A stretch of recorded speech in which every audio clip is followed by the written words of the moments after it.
Welcome to this webinar brought to you by TCS, Microsoft and Device Pilot. Smart energy and customer experience, the future of homes and utility companies. I'm your host, David Hull, the Editor-in-Chief here at Silicon UK. The intelligent use of resources, such as energy, has become a crucial element both in homes and in businesses. The rise in price of electricity and other energy sources, and also the spread of remote working has forced consumers to basically use more energy at home. Also, there's competition between energy suppliers, together with new purchasing and consumer habits. What this really has meant for energy companies in particular is a shift to refocus themselves on the customer experience and how they actually deliver that with technology. At the same time, supply companies are introducing enhanced customer experience known as CX, IoT technologies, which we see with smart devices, to get to know their customers better and ultimately to deliver enhanced services to them, often via the technology which they have in their homes. Today, we're considering the importance of smart energy, really how that translates for companies, how adopting that sort of smart approach to CX can really enhance an energy company moving forward, and also how business intelligence is also a factor in that. Now, today we have three guests on this webinar. What I'd like to do is ask them to join us one at a time and introduce themselves. I'd like to sort of kick off with Satyajit Dutt. Satya, if you'd like to join us and maybe introduce yourself. Hi, good afternoon, David, and happy to be here talking to you and your audience. My name is Satyajit Dutt, Satya for short, and I represent TCS, service integrator from India, and one of the largest SI companies in the world. We work a lot of our experience has been with Microsoft technologies over the last 25 years. Working very closely with them and providing cutting-edge IT solutions for our clients, not just for their current needs, but also looking forward and helping them transform their businesses. So super. Happy Thanks to be talking to. Absolutely. Thanks for joining us today. I think it's going to be a great conversation. Now, our second guest is Matt Jackson. Matt, if you'd like to join us, if you'd like to introduce yourself, I believe you're our guest from Microsoft. That's correct. And thank you for inviting me at what is a really, I think, exciting and challenging time for our utility companies. Absolutely. So what can I tell you about Microsoft? I think over the last decade, we've really tried to pivot from being that traditional licensed solution provider to a much more relevant, world-class industry partner to a lot of our customers.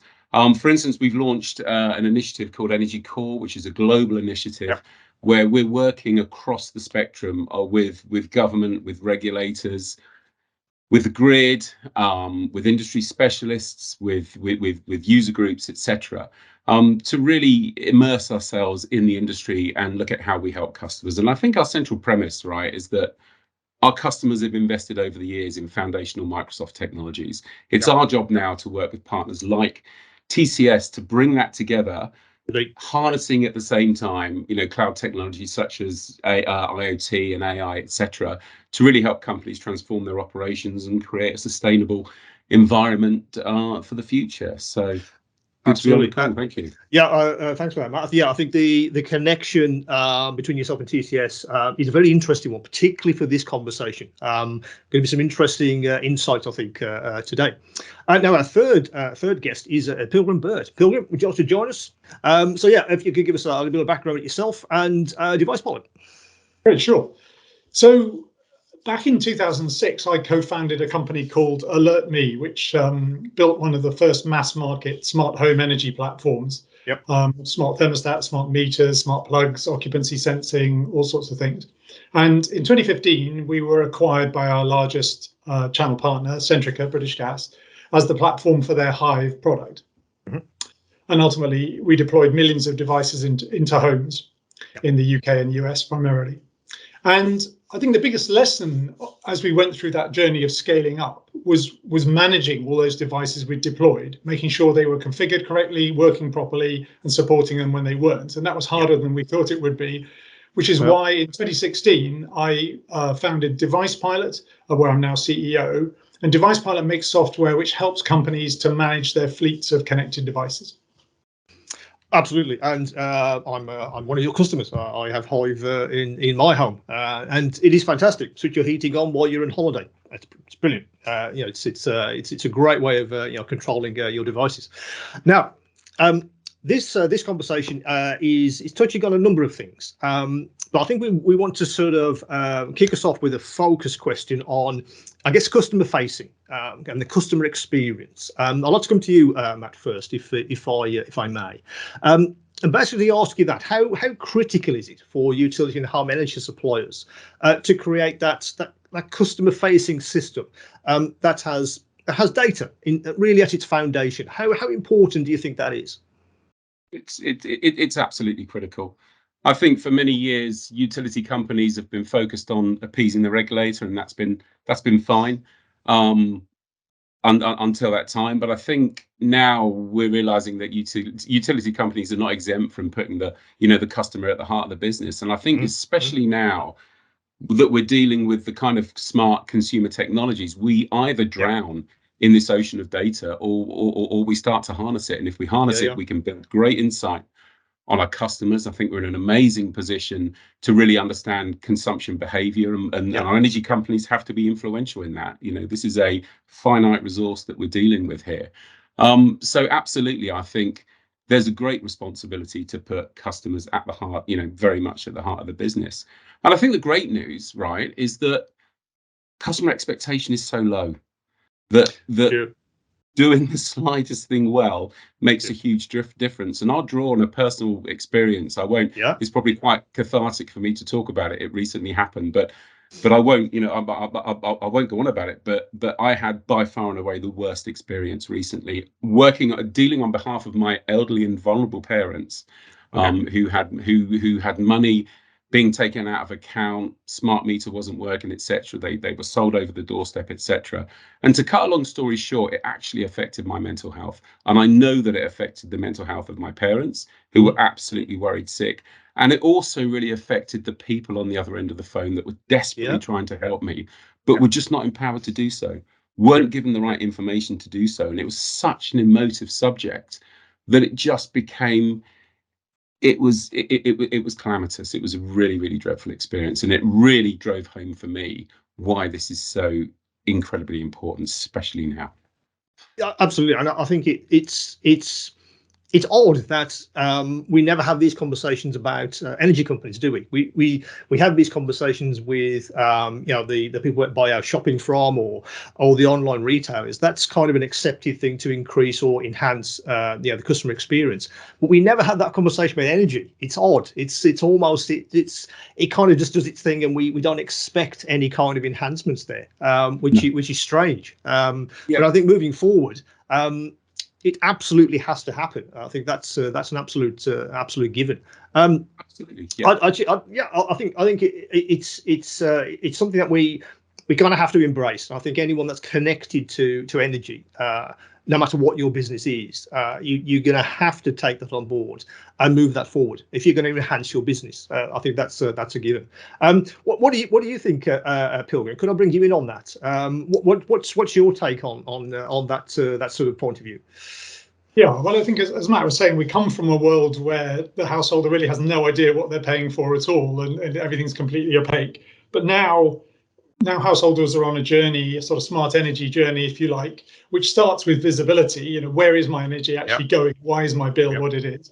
But then we'll go into control. So I start to have more and more devices. I want to be able to control them. But ultimately, probably to automation, because these things need to control themselves to make you comfortable. You don't want to be constantly fiddling with things. So all of those things, all of those stages rely on data, live data. So data is absolutely at the core. When you move to any of these new energy devices that are appearing in people's homes now, be it smart meters, EVs, heat pumps, you name it, you're moving to a device that's smart. It runs software and it's connected to the internet. And to be smart, any of these devices need to actually be connected to other systems. and also connected to the user, so the user can see what's going on and control things and automate. Indeed. So I think it's absolutely right. Data's at the heart of engaging the customer and at the heart of the customer journey. And we kind of didn't have that, did we? This data was sort of sitting around somewhere. But maybe energy companies knew it was there, but you couldn't enhance it. You couldn't do anything with it. And I think we've come to the point now where we're kind of at a point where you can start to really reveal the hidden value there. And if you can do that, that kind of translates into better customer experience because you have the information. If you can't see it, you can't do anything with it, can you? And so if you can see it, you can do something with it. I think that's an important point to get across. Now, I don't know if it's David, yeah, feel free. Sorry. To do jump in. Yeah. I just wanted to also chime in on this point that so far, I mean, historically, energy companies have stopped at your doorstep, right? They provide you with a wire or they provide you with a tube with either water or energy, and that's it. They were not bothered beyond that. But that's changing, right? I mean, you're increasingly seeing that they are more and more responsible for actually delivering the end value to you in the form of either heating devices or in the form of appliances. So they have actually entered your home. And when you have entered our homes, that is when I start bothering about it, because now I can touch and feel that energy, right? So far, otherwise it was an ethereal something in the background, which ran my devices. But if I didn't touch it, but now I can. And that's, I think, changing a lot of consumer behavior, if you ask me. Yeah, it's odd, isn't it? We sort of suddenly think of utilities as something that's tangible, I guess. You can physically touch the stuff, and it's what do you do with that? But actually, I'd like to actually stay with you, Satya, for the next question. I don't know if it's me, but it always seems to me that with the utilities, they come from a legacy background, and they've been around for for decades. And what does that mean from a process and a technology point of view? Is the way they're set up and the way they actually operate, is that an issue for them moving forward? Is it an issue for them to innovate? Is it an issue when they're trying to use resources to become more customer focused? Is that actually an issue for them?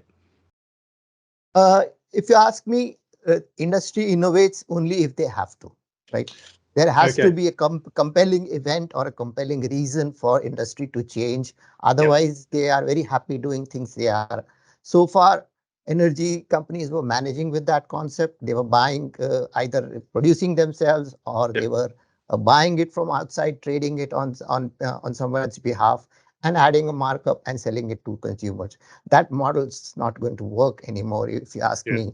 The wholesale energy prices have shot through the roof with the situations that we see, global geopolitical situations around us. The whole sustainability and renewable energy sources coming in, commitments towards that. So it's no longer just a cost plus game. Companies have to be innovative in terms of how they manage their operational efficiencies. They have to be innovative in how they price their product, how do you bring it to the market. It's not just here's £5 per unit of energy that I can charge you. That's not how it works.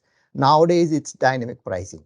I mean, people are talking about pricing energy based on the days of consumption, based on the timing of consumption. Now, these are very innovative models. Now, unless you can really automate your backend systems, enable those systems, you won't be able to take these offerings to the market quick enough or in time enough, right? So the industry has that challenge in front of them. Now the question is, what do they do about it, and how do they innovate to better service the current needs of the market? Absolutely, I think that's an absolute given. I mean, what's your sort of point of view to that, Pilgrim? Where are we with, I guess, the landscape of development, and how does that kind of fit in from your perspective? Yeah, I mean, I think we have started to come, but it's a long way to come. So it's a long road. Just to illustrate the illustrate the problem. I remember back in about 2012 at my last company, AlertMe, I was waiting for a board meeting and I was just chatting with one of my fellow directors from Centrica. And at the time, one of the UK telcos, O2, was experimenting with new tariffs and other sort of customer propositions. And they were doing it under a completely new brand called giffgaff. So they could do experiments without damaging their sort of big brand. And so I suggested to this director, well, why doesn't Centrica do the same thing? You could create a new brand and experiment under that brand. And he said, well, Pilgrim, you don't understand how hard billing is. And I kind of looked at him and I said, well, new startups don't seem to find it that hard. I mean, at that time, the new companies like Octopus and so on were coming along and they didn't seem to find billing hard. So I think that's just an illustration of the fact that, for all sorts of good reasons, legacy systems can be a real boat anchor to change sometimes. Well, I think that's absolutely correct. And for you, Matt, what's your perspective on that question? Super difficult. We do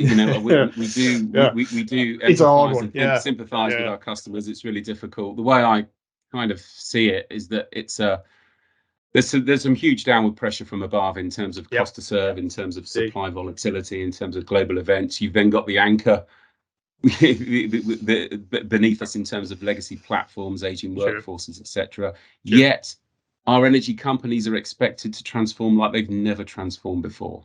Really pivoting the business, looking at other business models outside of energy supply, etc., etc. And I think that's the point. It's not just transforming an energy supply business. This is now home automation. It's now security. It's now EV points. It's now EV charge points, etc., white labeled services, etc., etc. So they are reimagining themselves, but really tethered, I think, to a lot of and as you say, I think this is with a lot of the major energy companies that are that have been sitting on the same platforms for a long time. Yes, I think really tough challenge.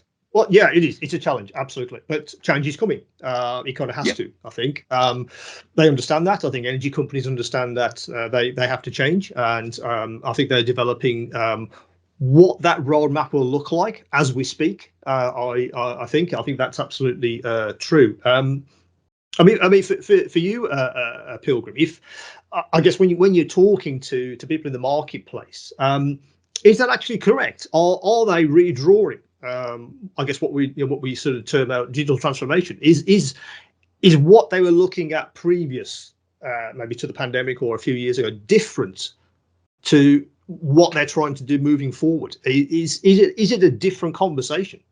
I think it is. It's transformational. It has to be transformational. So, as Satya was saying, the utilities used to stop at your front door. They come from a world where they sent you an inaccurate bill once a month based on perhaps a meter read once a year. And that's, it is hard to imagine how you could be more disconnected from your customers than doing that, really. It's kind of the absolute minimum.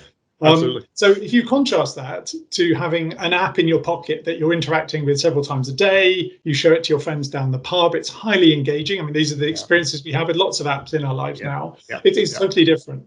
So just to kind of illustrate that with a real world example, my last company, AlertMe, once we deployed about the first 8,000 customers for British Gas for what became Hive, British Gas went and did a Net Promoter Score survey on all of those customers. And I don't know if you're familiar with Net Promoter Score, but it's basically a way of seeing whether customers would recommend you to friends or not.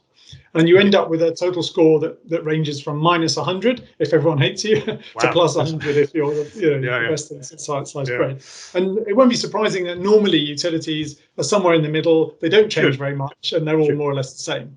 So the surprising result from this survey was that giving people AlertMe, giving them an app in their pocket and totally changing that relationship increased the Net Promoter Score by +50 points, which is just a completely transformational change. Absolutely. So I think this sort of illustrates sort of moving into the digital age. I think that's an interesting one, isn't it? That's you're talking about empowerment, aren't you? Really, that's kind of what this is, isn't it? It's shifting the focus from me as a utility, selling something to you. Actually, what we want to do is have a relationship with you, and you come back to us, and you tell us what you don't like. You tell us what you do like. How does that influence our business in the I guess, in the end of the day, and what does that actually look like? I mean, for you, Matt, is that kind of where we are? It's shifting that. Not is it the power? Is it shifting the power to the customer to influence the utility? I think it's empowering the customer for sure. I think all of a sudden, like we said earlier, all of a sudden I'm in touch with my energy consumption. I'm in touch with my water consumption. Indeed. I think it was last year or 2 years ago when Teddington had the water outage. It's like 24 hours before it's civil unrest. My mother-in-law lived up there. She there was no water available, literally no water available within 2 hours. So we've got to get in touch with how scarce a resource this is, across the board. And I think smart energy is doing that. It's putting me in touch with my own consumption. I had a really clever message from my energy provider just telling me that for my household, my typical household, this is what my energy consumption should look like, and this is what the average consumption looks like. Okay. So why am I more? And suddenly I'm kind of forensically interested in my own consumption, which which can only be good.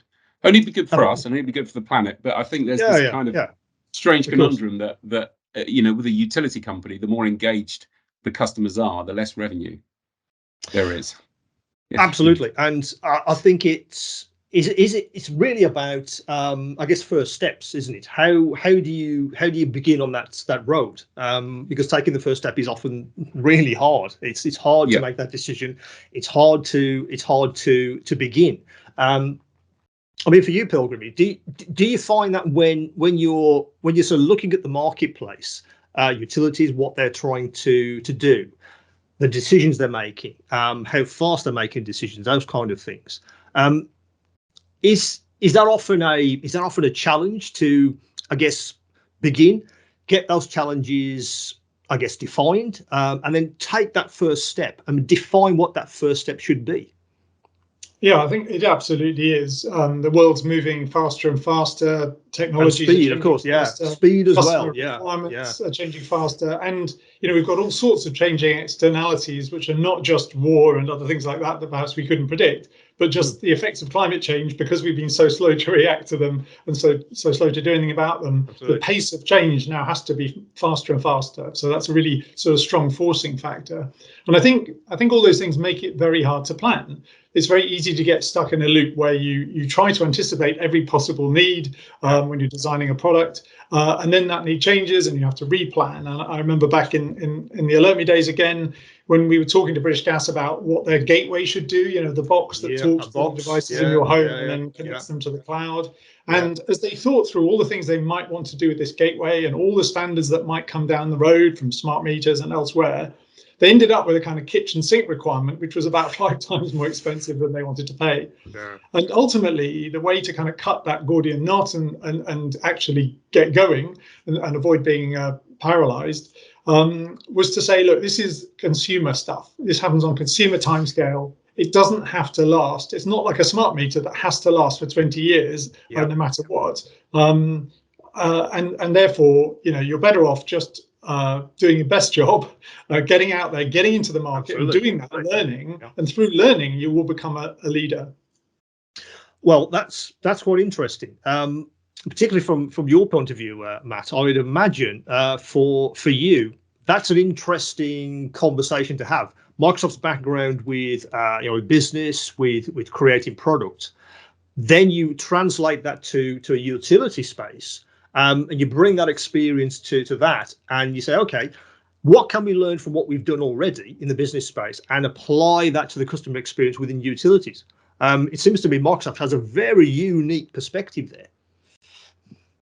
Yeah, we do, and that's often something that our utility companies are very much looking for. Utility companies are not necessarily interested in what other utility companies are doing. They're interested in best-in-class insurance, best-in-class retailing, best-in-class service, field service, etc. So we can bring, we absolutely can bring those specialisms to play with our utility companies. And I think one of the big lessons that we've learned going forwards is is to try and remove the constraints around our thinking. When we start reimagining a customer journey going forwards, let's try and break away from the shackles of the legacy technology, etc., because it's our job to create platforms that sit atop, legacy platforms and liberate that data, and suddenly kind of put that data to good work. So we have the capability now to very much to do that. So let's try some kind of unconstrained thinking, some design thinking in terms of journey mapping, which is a much nicer, better, more wholesome place to be, I think, than trying to design it around around those age-old challenges that we've always suffered as a business. Do you find that when you're speaking to your utility companies and the leaders there, people that want to change, is all those conversations actually happening? Is that kind of a bit of a revelation for you that they're actually open to having those conversations? Really open to having those conversations. Absolutely. I think there's healthy skepticism because these conversations have been had before. This isn't the first time. This isn't the start of my customers' digital transformation. Of course. But I think if we can reassure customers that we now, with the dawn of no code, low code, citizen development, professional developer, etc., we have the resources and the ability to be much more agile in terms of how we sketch these processes together with our customers. I think it puts a whole new lens on it. Completely. Absolutely, and I think it's a massively positive lens as well. That only good can come out of those conversations. I think for the customer experience in general. I think that's an absolute given. In fact, staying with that for a second, I'd like to come to you, Sajid.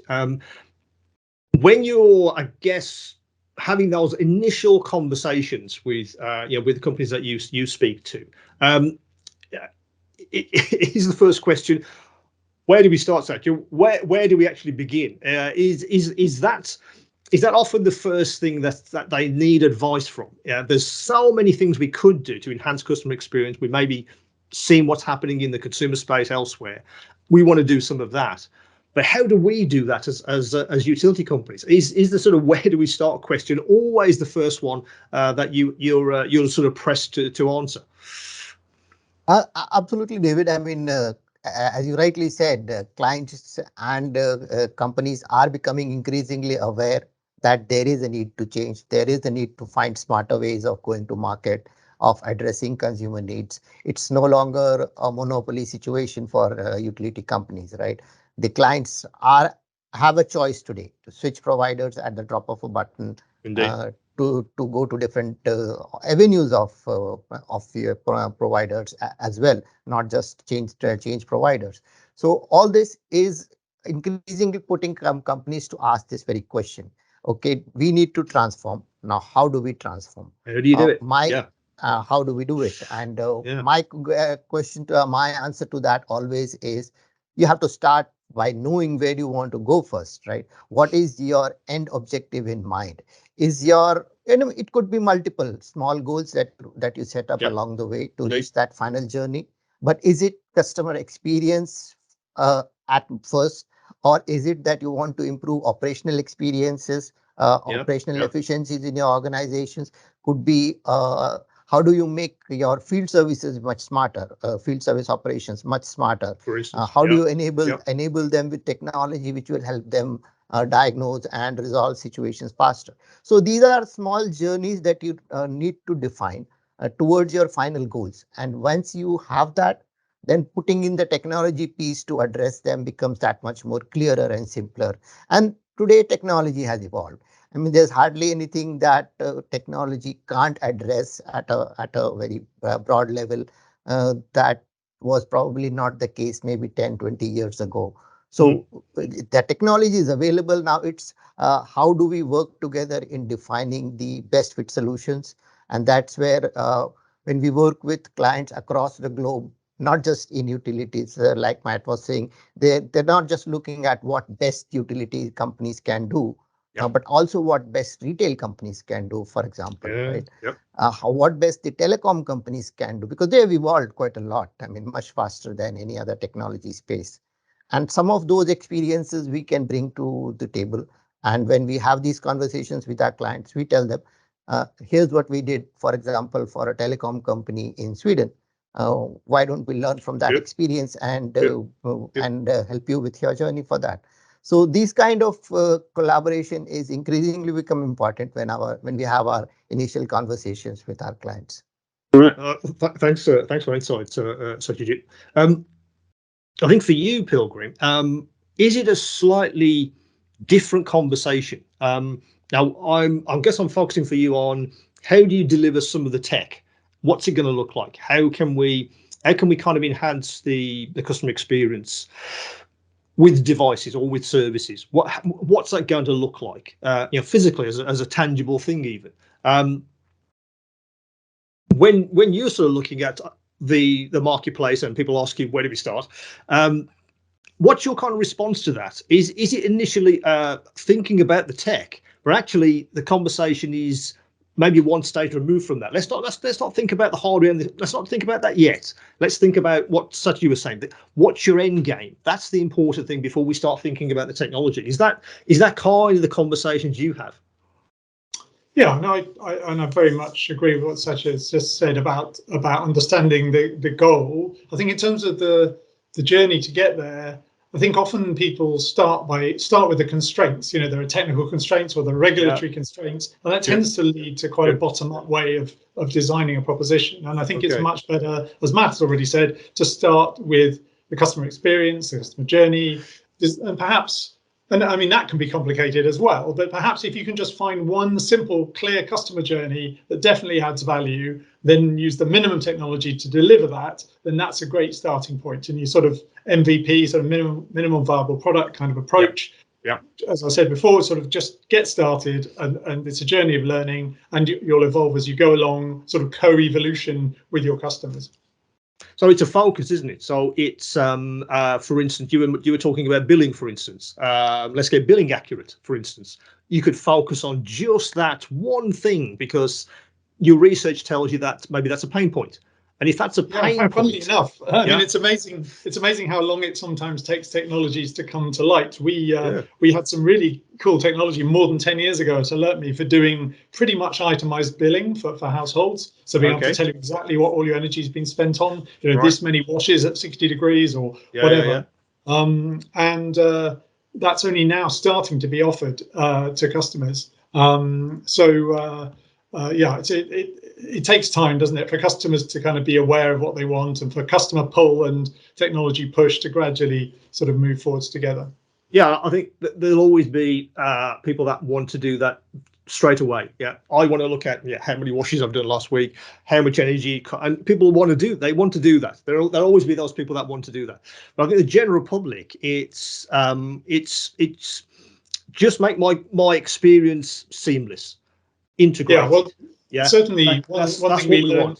I think one thing that a lot of startups have to confront as they grow, which we certainly did, was the fact that your early users are early adopters, and they like geeky stuff. They like fiddling with stuff. They want to know all the details. And however happy you make them, you then got to sort of cross the chasm to your mainstream customers who are not like that. They don't have the time or the knowledge or often the interest, and they much more just need stuff to work. And they, absolutely.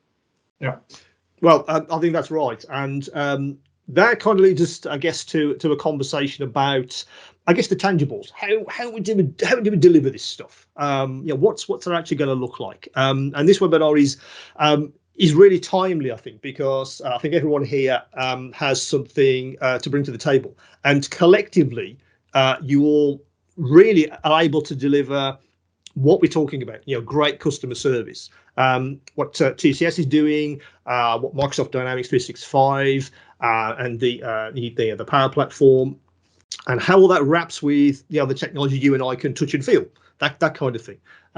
So for you, Matt, when you have conversations with a customer base, clearly you have a powerful ally with TCS.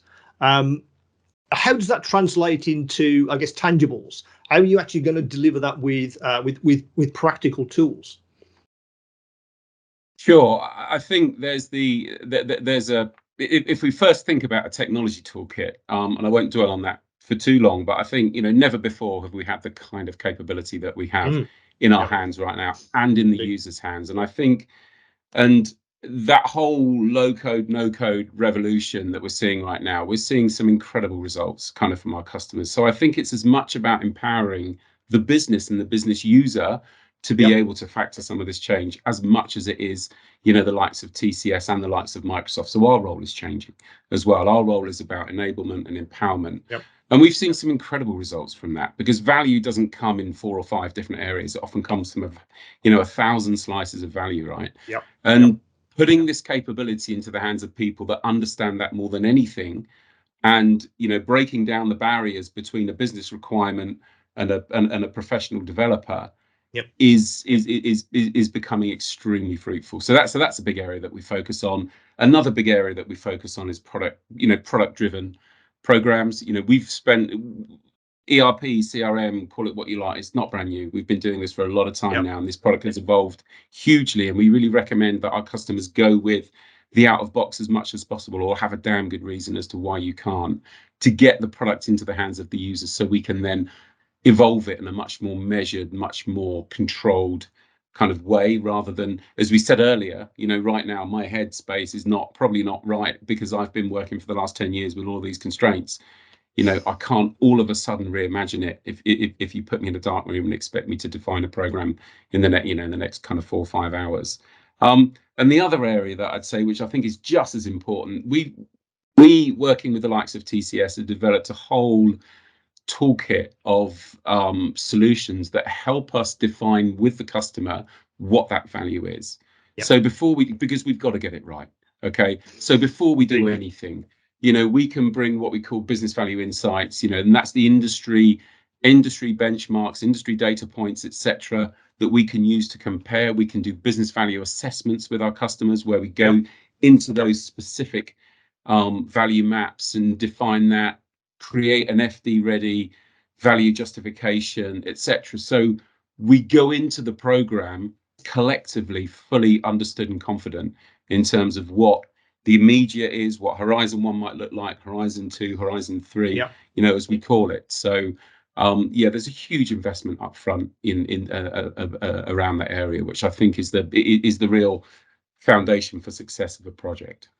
Absolutely. And I guess for you, Satyajit, it's a kind of a given, isn't it, that the kinds of tools, the kinds of services, and how the customers you speak to want to move forward and transform their businesses.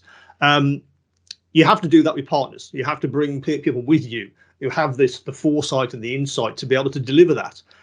So for TCS, is it a case of you have a clear idea of where your customer wants to go, and then you go and look for, you know, best in class, who can actually help us to deliver that? And, you know, businesses like Device Pilot and businesses like Microsoft can help you actually do that for your customer base. You know, those partnerships are absolutely essential. Absolutely, David, you're right. And as Matt also said, I mean, it's no longer a question of looking at or getting constrained by technology. I mean, earlier our jobs were easier, clients' jobs were easier. All they had to do was think about CRM or an ERP, go with an SAP or an Oracle as the norm was, and be done with it. It's no longer the case. Things are very micro verticalized. Things are there are tools, multiple tools available for doing a particular job, and our job as technologists is to make it simpler for our clients and companies to understand the nuances of those different options and to find the right fit solution for them. Now, it could be leveraging the age-old technologies that are already there on the ground. It's not a question of rip and replace everything, right? We don't want to do that. Or it's a question of leveraging some of the latest insights and tools which are available, whether it's in the form of artificial intelligence, whether it's in the form of cloud technologies that are available on the market, or even remote sensing, remote diagnostics, and remote assist technologies, which are now increasingly available and getting democratized and available at a price point which makes sense for the end customers as well, right? Because, I mean, these technologies, some of them have been available in an esoteric form for some time, but those were not available at a price point which utilities companies could leverage, right? Because at the end of the day, for them, it's a volume game. It's not a margin game that they can afford premium margins on their services. That's not the case.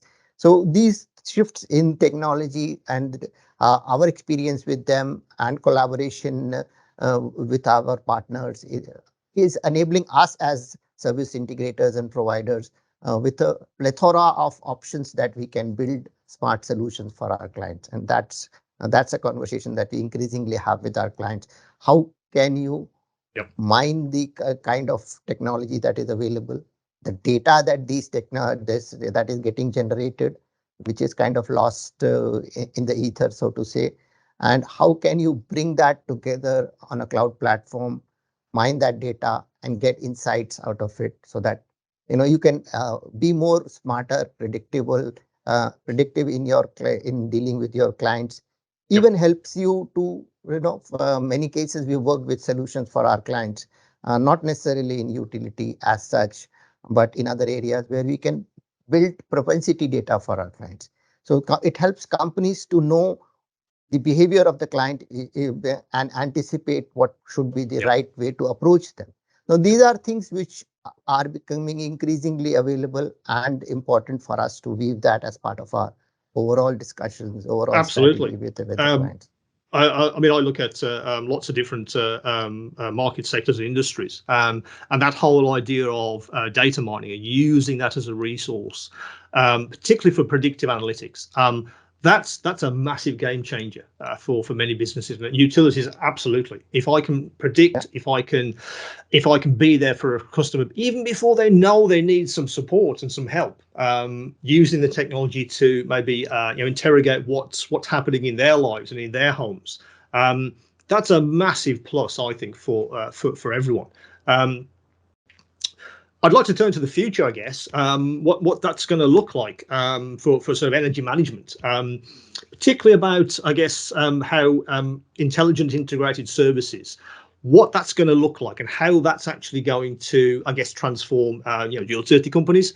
And then, I guess, by extension, the actual customer experience itself. I mean, when you look at the future, Pilgrim, what's your take on that? Is it integrating management, intelligence, and providing that with customer focus and customer facing technology? Is that kind of what the future looks like? I think, as with any sort of revolution, often the early players just come up with individual solutions that are standalone and don't really talk to anything else. But then as the market starts to evolve, it becomes an ecosystem. And I think that's the better way to think about it. So obviously there's a technical ecosystem where things have to work together. There's also a commercial ecosystem, and no one player is in control of that. And it's in everyone's benefit to work together to benefit the customer. And I think that's when, openness wins, openness to control and be controlled by other systems, openness to let your customers use device X with service Y. I think it's increasing customer pull as people realize that all these things are available.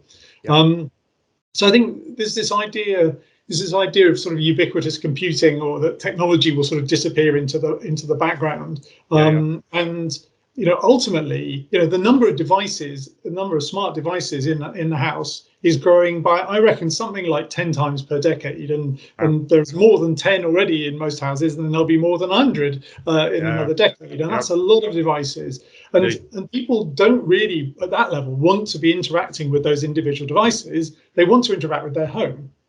So the first point is that there's a lot of stuff there, and it's all got to work, and it's got to work all the time. And that's what Device Pilot is about achieving. But the second point is that utilities have a great opportunity, I think, to be a sort of portal to the home, bringing this all together. Not the only portal, but perhaps one of the best ones. Obviously, it's competitive with what the consumer electronics companies are doing. But I think utilities are very well placed because, for example, if Bosch gives me a smart washing machine, they might give me an app that lets me go and fiddle with all sorts of detailed settings for that washing machine. But that's a very sort of vertical focus. I think utility is probably in a much better place to put that in the context of all the energy consumers in my home and how I want to manage my home. And I think that's a very privileged position, really. And potentially utilities can seize it by creating a sort of portal to the home. Absolutely, I think that's clearly a future focus for utilities, because they can create what you're talking about is an ecosystem, aren't you? That's what it is. It's an ecosystem that I guess anyone that wants to touch on anything that utilities are doing can do, because it's an ecosystem that's understood, and you can build whatever you need to build to connect your services or your hardware or whatever it is. Now, in terms of you, Matt, from Microsoft's point of view, I think Microsoft has vast experience of something like that, because that you've as a company, you've understood that an application, let's pick Office for instance, can be developed, and it's world class, it's ubiquitous, but it's been developed across an entire landscape of PCs, of mobile devices. So when I want to use Word, for instance, I can do that everywhere. It seems to me that's a powerful paradigm for everyone here, but particularly for Microsoft, because you understand how to build those services, but build those services so they're on all touch points, and that's the important thing. I think for utilities, they're on all touch points. Everything that a customer interacts with, it's there. And you guys have vast experience of that.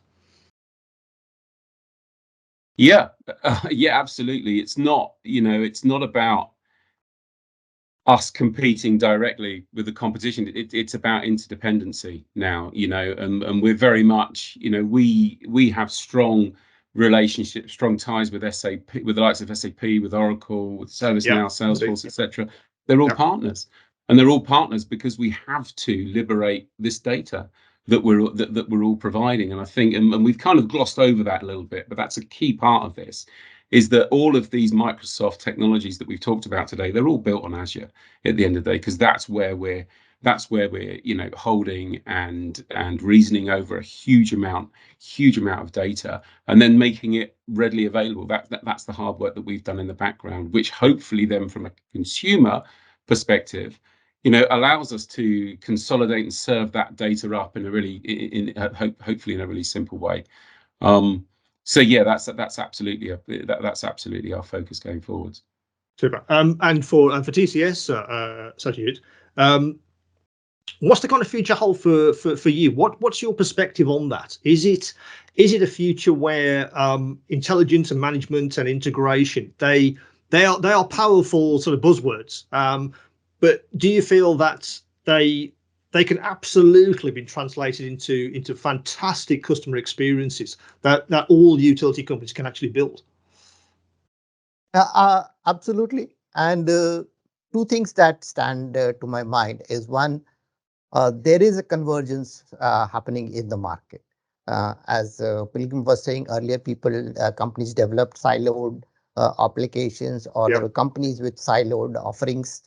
That's converging. The whole idea about having efficient operations versus having a efficient billing, or having a efficient service center, I mean, that's converging too. I mean, it's an end-to-end customer experience journey that clients or that companies are increasingly worried about, and they need to be worried about. And technology will provide different touch points at different parts of that journey, but they are just enablers to help through that journey at the entirety. So this interoperability and convergence is a big theme that we see that is happening in the market, and it will keep on driving innovation in the industry as it unfolds. That's one thing I see.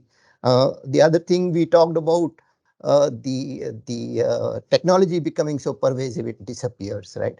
So it kind of no longer becomes important that, okay, I am using this tool or I am using that tool. That's just an enabler, right? At the end of the day, it's how the touch points which are becoming increasingly important, and how we can enable those touch points as technologists. That is the job that we have, and make it end-to-end seamless story for our clients.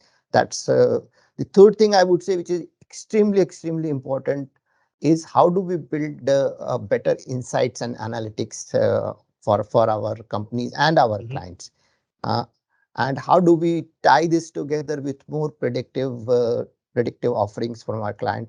One simple example, I would say we were recently working with a utility client here in UK with the home energy services provider.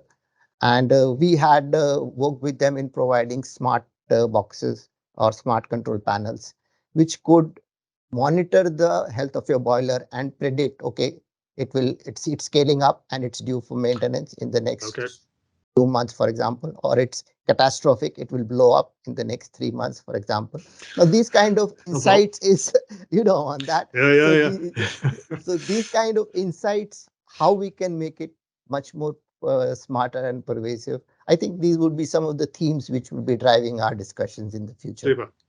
Well, thanks for that. Everyone, we are actually coming to the end of our conversation. So I'd basically like to go around the table really for, I guess, a final thoughts. Let's come to you, Matt, first. What's your sort of final thought on our conversation today? I think it's final thoughts on the conversation. It's a really tough challenge that people face right now, but as I say, never before have the kind of technologies been available to us that are non-invasive. We're not talking about wholesale IT replacement. We're not talking about open heart surgery across these businesses. So we just have to change. We have to change how we think and engage with your partners, engage with Microsoft to look at how other companies may have tackled a similar problem and come to it with fresh thinking, kind of unshackled, unconstrained thinking. And I think if we can get that with the right focus, then we've got some good times, some good programs ahead. Absolutely, I think it's an exciting time. I think to be in this this sector and building this stuff. You can really, it's transformative. I think that's the word I'd use. It is. And the other thing that just struck me actually during the conversation, it is transformative. It is very exciting, but with it comes huge responsibility. So for companies like Microsoft, we really have to be world leaders when it comes to our own energy management, when it comes to our own thinking around sustainability, on our race towards carbon negative, and in terms of our own water management, etc. as well. So again, that's an area that we open up fully. We're completely transparent with our clients in terms of sharing our own journey, and it is a journey. We're taking steps, we're making mistakes, we're rectifying on the way. We're all in the same boat at the end of the day. Indeed. And you, Pilgrim, final thoughts? What do you think? Yeah, so for me, I suppose the theme is really sort of interoperability, joining everything up to the benefit of the consumer, keeping things simple, even in the face of enormous change. And I think utilities are actually in a very strong position to do that because they are a trusted brand. And I think they're a place that customers will refer to for advice and guidance about what to do. And I think that's a great starting point. And to round us off, just got to get through on the phone first, Pilgrim. That's the challenge. Well, there you go. That's top of you guys' list. Let's get the phones right. Let's do that first. Okay, to round us off, Satyajit, what's your final thought to finish us off?